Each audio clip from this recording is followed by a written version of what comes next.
Michelle Senes with City TV, and welcome to Inside Santa Barbara, the city's only news magazine show. We bring you up to date on the city's most significant issues, projects, and events. Well, it's only been 2 months since the Tea Fire, and the rebuilding process has just begun. From the ashes of this devastating fire, those who must rebuild are also learning there is opportunity. In our top story, we go inside the rebuilding process to find out what it means to build back better. A warm, quiet night in paradise quickly turned the opposite on the 13th of November. High temperatures and strong winds, two ingredients that made up a recipe for disaster. At the Tea Gardens high atop Coyote Road, embers from a bonfire the night before ignited and the Tea Fire was born. The fast-moving fire swept through parts of Santa Barbara and Montecito. In just a matter of hours, 151 homes in Santa Barbara were reduced to ashes. And although the signs of the recent Tea Fire still remain, the sounds of rebuilding begin to fill the air. In December, the city moved to make the burden of rebuilding a little lighter. One of the things the City Council did in response to the Tea Fire is we've adopted an ordinance to allow people to live on site in trailers or mobile homes as kind of temporary housing while they rebuild, recognizing that Santa Barbara is a difficult rental market, and in some instances they would like to, for a financial reason, live on site, or maybe they'd like to be close to the construction process, the rebuilding process. Many homeowners have already obtained demolition debris permits from the city's Building and Safety Division. They are also starting to work with the city's planning division on rebuilding their homes. One of the most common questions asked by homeowners is, does the city have archived plans of my home? The answer in most cases is yes. To find out, they can come to this counter in the Community Development Building on 630 East Garden Street. At our building counter, as well as myself and other staff members, we've experienced the full range of emotions. Someone who is distraught, who has lost everything and seemingly hopeless, and we're trying to assist them. They're very emotional. To somebody who comes in, they're very optimistic, they're upbeat, they want to get on with their lives. The city is gearing up to make sure the rebuilding process is as smooth and as quick as possible. We're going to have expedited plan check review, give those folks priority plan check processing so they're at the front of the line. And we're trying to minimize and expedite the design review process as well. We realize that with 150 homes that have been lost, that each one's going to have a different story and different needs going forward. And so we're trying to create a process that's going to be flexible enough to react to the different needs and issues. The Tea Fire Forum held in December was designed to address some of those different needs and issues. What hit home for most residents was this video that shows how hot a fire can get in just a matter of minutes. Typically what happens, you have a fire that starts in the wildland area. It spreads into an area where there's homes. We call it the wildland-urban interface. You'll have an ember production, and you'll have, some of it is from the vegetation, but a lot of it is also from the houses themselves. And the houses create a new fuel model for us, actually. It will produce an ember wash, sometimes a blizzard, and these blizzards are looking for a way into your home. And so you'll have this initial ember wash that's coming down, followed by a fire front. And then as the fire front moves on through, you'll have a smoldering fire or some small smoldering fires. The fire front typically lasts between 2 and 4 minutes. Since that period is so short, if a structure and landscaping are properly designed, it is possible to wait out a wildfire by retreating to a small interior room with little or no windows. But the city fire department says that this shelter-in-place technique is recommended only on a case-by-case basis. At the Tea Fire Forum, residents were encouraged to build back better. This means rebuilding their homes using proven, fire-resistant construction strategies. Among the speakers at the Tea Fire Forum was local architect Michael Holliday. Holliday's experience goes beyond just designing homes. He is a fire victim himself. In 1990, he survived the devastating Painted Cave fire. Holliday returned to his home only to find it reduced to rubble.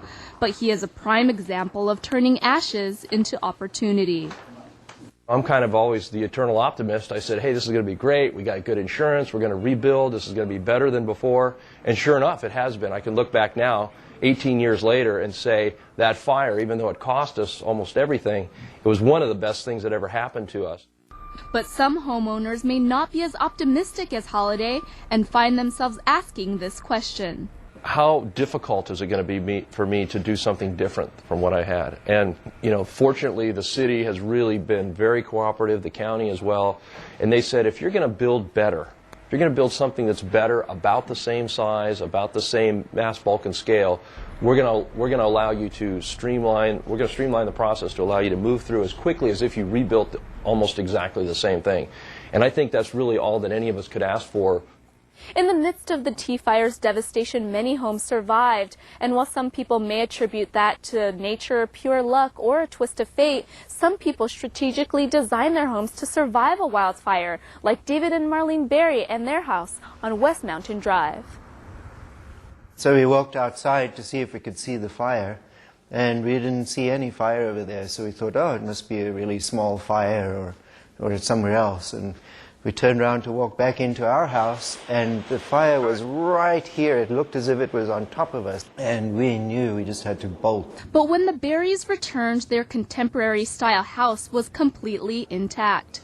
This house was built from the ground up in 2006. That same year, this home was awarded Best Green Residence of the Year by the Santa Barbara Contractors Association. Living in a high fire hazard area, Berry says it turns out that most of the fire-resistant features recommended by their architect and the fire department happen to fit into the design aesthetics as well as their green building goals. To be really honest, if I were to write a book about green building to do with this house, I would call the book Accidentally Green. Because a lot of the things we did just because it was common sense. To be energy efficient, to use recycled materials, and to be environmentally conscious, having a visually inconspicuous house that blends with the topography and fits into the landscape. The main thing about fire resistance is first of all, it's code driven. The new California Building Code, which we just adopted last January, has very specific requirements for building in the high fire hazard area. Those building elements don't conflict with any green elements that I'm aware of. Being green and being fire resistive are not mutually exclusive. Matter of fact, we see those things as being mutually inclusive, that they really do kind of lead you to the same result. And whether it's a traditional home or a contemporary home, that doesn't really matter. I think it's the principles that will carry forward, and that's what we're trying to encourage people to do. We do have to enforce the new California Building Code, which includes the high fire elements that we adopted in January. And some of them are very critical to maintaining that fire resistance. First of all, your roof has to be non-combustible, what we call Class A. You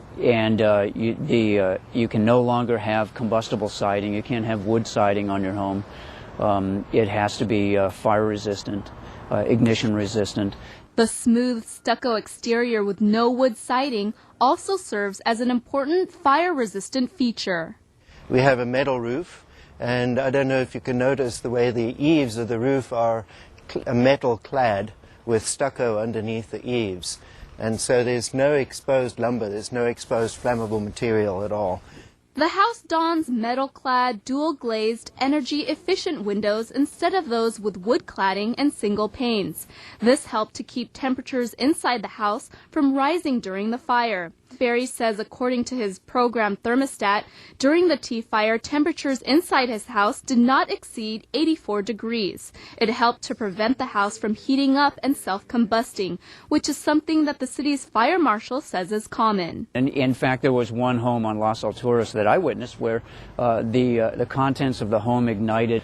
The drapes reached their ignition temperature before the window even broke. So the drapes were burning on the inside of the home even though the fire hadn't broken the windows yet. So windows are critical. The Berries also chose to build the home without an attic. There are still requirements for venting of both attics and eaves in the building code to prevent mold and other serious issues that have to do with moisture, but you can make them safer. The Berries nestled their modest-sized home and separate office into the hill, a technique recommended in the city's hillside design guidelines. The technique helps minimize the visual impact of a structure. It can also reduce its vulnerability to wildfire. And because our house is nested into this ridgeline, we believe the fire actually went, most of the heat went over the top of the house. There are some things the Berries wish they had not done, like planting olive trees which are high in oil and vulnerable to igniting fires in high heat. They also covered their landscape with wood bark chips, which burned and contributed to the amount of burning embers around their home. To provide an example of beautiful yet fire-resistant landscaping, the city created the Firescape Garden at the corner of Stanwood Drive and Mission Ridge Road. The concept is basically in 4 zones, and as they progressively move away from the structure, we have guidelines for how you plant and what you plant in those different zones. The city fire department also provides free defensible space inspections, and although this is important, it's only one of the many things you can do to increase your home's chances of surviving a wildfire. Fire experts say the crucial part is making sure that all fire-resistant aspects work together, as no single action is good enough. As the saying goes, the chain is only as strong as its weakest link. The city fire department also emphasizes that even if you do everything right, it does not make your home fireproof. If anything, it will give homeowners peace of mind. So you can do everything right and maybe do one thing wrong, and that could be the way that the ashes and the sparks get into your house to light it on fire. So you kind of have to do everything well. And then I think, as one of the survivors of the Tea Fire said, do everything well and be lucky. The memories of the Tea Fire will forever be burned into the minds of homeowners. A disaster like the Tea Fire is a reminder of the dangers of living in the high fire hazard areas. In the early stages of rebuilding, many are excited to move on. Others are still trying to heal the emotional scars of losing everything. Whatever the case, with the city's help, there is a way to build back better, a chance to turn ashes into opportunity. Questions about rebuilding can be endless, so the city encourages those affected by the Tea Fire to log on to the city's website at santabarbaraca.gov. Well, the recession is affecting people all across the nation, and up next, City TV's Van 2 breaks down the economic impact on the city budget. The stormy economic climate looming over the nation reaches down even to the smaller branches of government, and the city of Santa Barbara is also feeling the effects of recession. City Finance Director Bob Pearson reports a $5.48 million shortfall of the general fund this fiscal year, which is approximately 5% of the city budget. It is projected that the city will face an even larger deficit for fiscal year 2010, which begins in July. Most of the revenue from the general fund comes from taxes like property tax and sales tax, and the city's bed tax, the transient occupancy tax, the utility users tax. Those are the major sources of revenue for the city's general fund. Over the past quarter, these key sources of tax revenues have declined, causing the budget shortfall. For sales tax, as an example, for the quarter ended June 30, 2008, which is April, May, and June, our sales tax revenues were down 7.4% from that same quarter in the prior year. The general fund supports public safety and services, including police, fire, parks and recreation, the library, community development, and administrative services. Without sufficient revenues to meet the budget, these public services will face challenges and may be cut back. Our revenue-raising abilities are limited in the short term, and so really what you're left to do is to reduce expenses, to cut the budget, in order to bring your expenses back in line with the revenues that you do have. We have already asked departments, directed departments, to save $3 million of that, so that of that $5.5 million, $3 million of it will come from department savings. They're not going to spend as much as they have budgeted, and they will save collectively about $3 million. And the rest of the problem, the remaining $2.5 million, we'll save through general fund-wide one-time measures. Planning ahead for fiscal year 2010, the outlook is worse. It is estimated that the general fund will have a shortfall of $8 to $9 million. Though the city will explore every option available, with such a large gap in the budget, employee layoffs will likely be needed. It's important to keep in mind that almost 75% of the entire general fund budget is made up by salary and benefits. It is very difficult to reduce your budget by anything like $7 to $8 to $9 million without having to eliminate positions. And so we will be looking at all options as we move towards balancing the budget that we will be taking to the City Council in the spring for next fiscal year. The city is in the process of preparing budget strategies to deal with the expected $9 million general fund budget shortfall for the fiscal year 2010. Tune in to City TV Channel 18 for continuing coverage on the city's financial condition. Well, you may have noticed a new building on Garden Street in downtown. This building offers more than just office space and a place to live. Up next, we go inside the building to find out why it is offering one thing its tenants need most, and that is hope.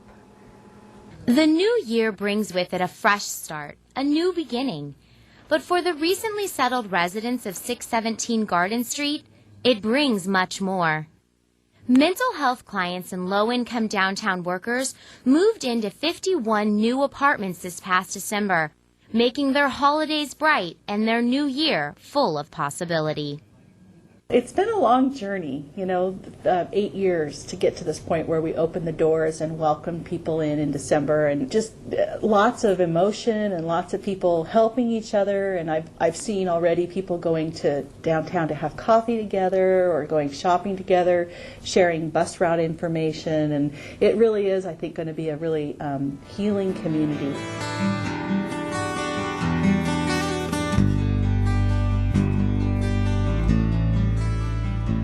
Creating this community is the culmination of years of effort by the Mental Health Association of Santa Barbara and many others. Formerly located in a quaint bungalow on Chapala Street, the 62-year-old local nonprofit recognized that it needed more space in order to meet the growing needs of the community. In 2001, the Mental Health Association purchased this property, so it's been almost 8 years. We had to raise money to build the affordable housing. So the Mental Health Association had a capital campaign back in 2002, 3, and 4. It took us 3 years, actually. And we raised $5 million. And then the City of Santa Barbara also helped us financially with their affordable housing funds. We started construction about 2 years ago, and we're almost done. We're in the final phases of completing the project.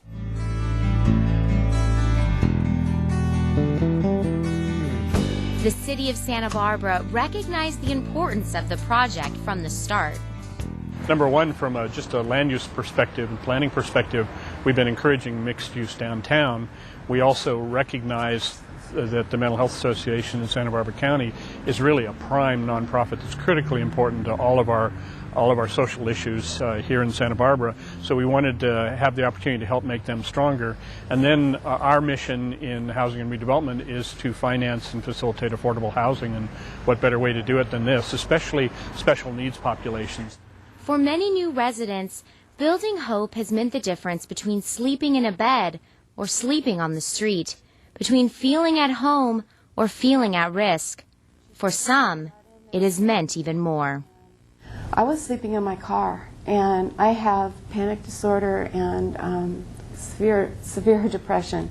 I was 12 days for suicide in the hospital because of this. I had to literally hide, and the terror I was in, it wasn't worth being alive. It was unbelievable. So this place is life or death to me. It means life, it means hope. And hope is exactly what the Mental Health Association wanted to bring to our community. This property has really transformed not just the Mental Health Association, but our whole philosophy, our whole mission. We really are building hope on Garden Street. We have our fellowship club, which is providing the practical services, our family services that we provide, the housing, and then now we're also looking to help the community understand that this is a resource center for them. Our new improved space affords us to be a resource center for the community. It's given us a lot of optimism that we can help many more people than we had in the past. Building Hope is a great name for it. It's a beautiful project. When you walk through it and when you look at the residential units, they're just great homes for people that were so challenged to have any kind of home at all. And the space, the program space and the administrative space for Mental Health Association is remarkable too and makes them a stronger organization. So I think it's a total win. I think they've done a terrific job and we were happy to be a small part of it. And although making this building a reality took years of effort and cost millions of dollars, ultimately, having a place like this can save our community money. The cost to our community when you have people that don't have what they need to thrive and participate is that you have more police service calls, you have more use of the emergency rooms and in the jails. Those costs are avoidable. So where this building was $27 million to build, that's for the housing and the commercial building, and of course the parking garage. For all of that, we have 51 people now who have a home. My heart is so huge with gratitude for all these people. And it really was a miracle, and I'd stopped believing in miracles. But it happened. And I want people to know out there it can happen to them.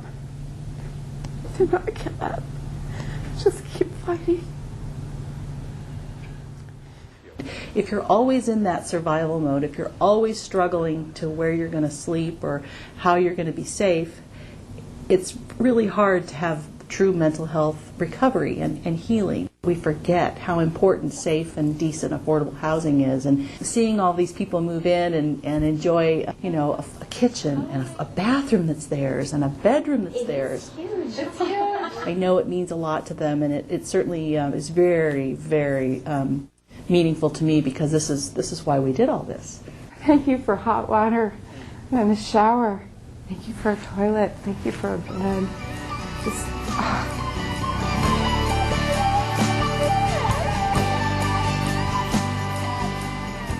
To be put on the waiting list for the Garden Street apartments, log on to our website, citytv18.com. Well, in our continuing series of city advisory groups, this month we focus our attention on the Airport Commission. Chris Bell has the story. It was on this humble cow pasture in 1941 that the city of Santa Barbara put its dreams of air travel on the ground. In keeping with its tradition of inviting citizen input and participation, the City Council created the Airport Commission soon thereafter.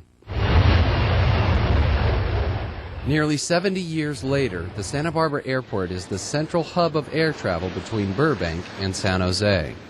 We have about 825,000 passengers that go through our airport each year. We have over a $12 million operational budget and then a large capital program beyond that.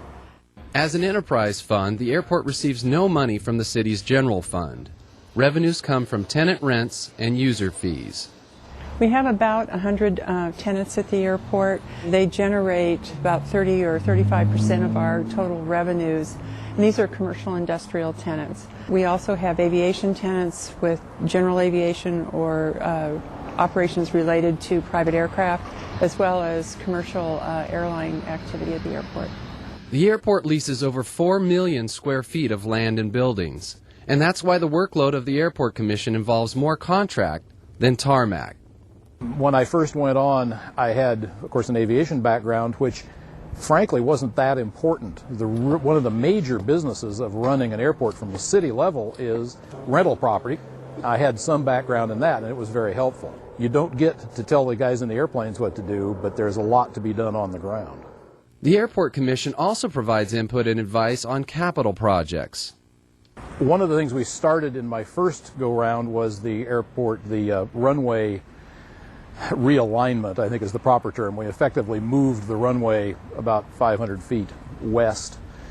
And It was a long, drawn-out production. Of course, we had to deal with all the powers that be and the Coastal Commission and all that. And right after we got it basically done, an airplane ran off the end into the safety area that we constructed, so we were vindicated right off. Well, I think one of the most interesting was participating in the new airport terminal design. It will really resolve a lot of the problems that we have in the terminal today with the kind of overcrowding in the waiting rooms, and it's been great to see something that's been really so much needed really moving forward.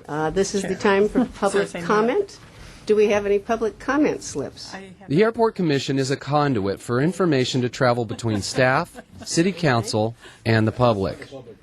I'm in a couple different aviation groups in the community, and to be able to bring that feedback back to the airport, I think is really valuable for both sides. We take information provided to us by our very competent airport administrative staff, look it over, ask questions, and then pass it on to the City Council for approval. The only qualification necessary to be an airport commissioner involves residency.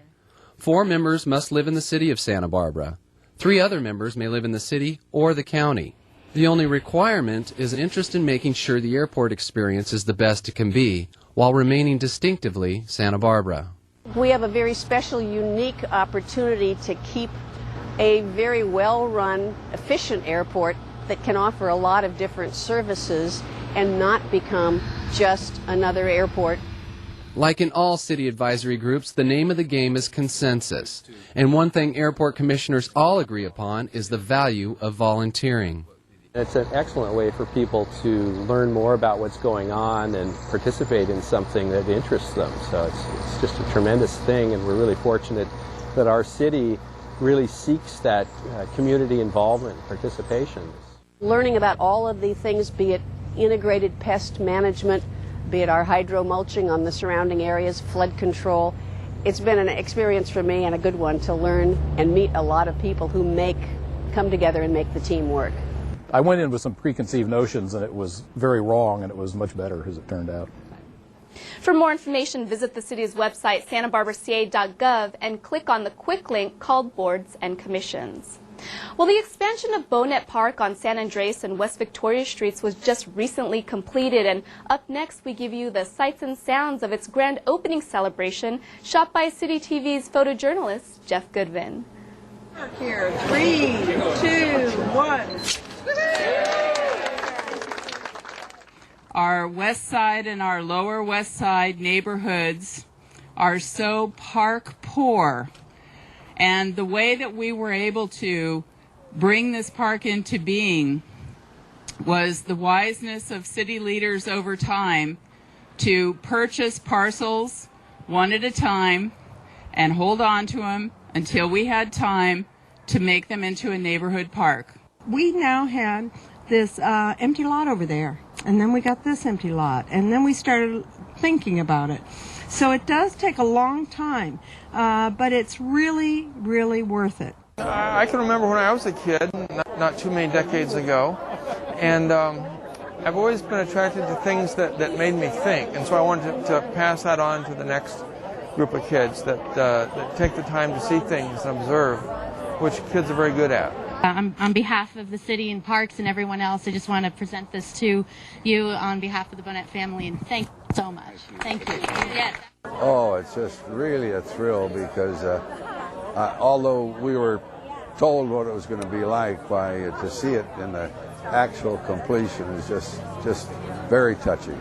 Oh, it's amazing. I mean, I can't imagine doing anything better than give back to the community and a place that my kid can come and play and we can enjoy it and be proud of the place we live. Make sure to take time out and enjoy Bonet Park, located on San Andres and West Victoria Streets. Well, that does it for this month's episode of Inside Santa Barbara. If you have any questions or comments about our show, give us a call at City TV at 564-5311. You can also watch the show online at citytv18.com. I'm your host, Rachel Asenis, and remember to get involved inside Santa Barbara.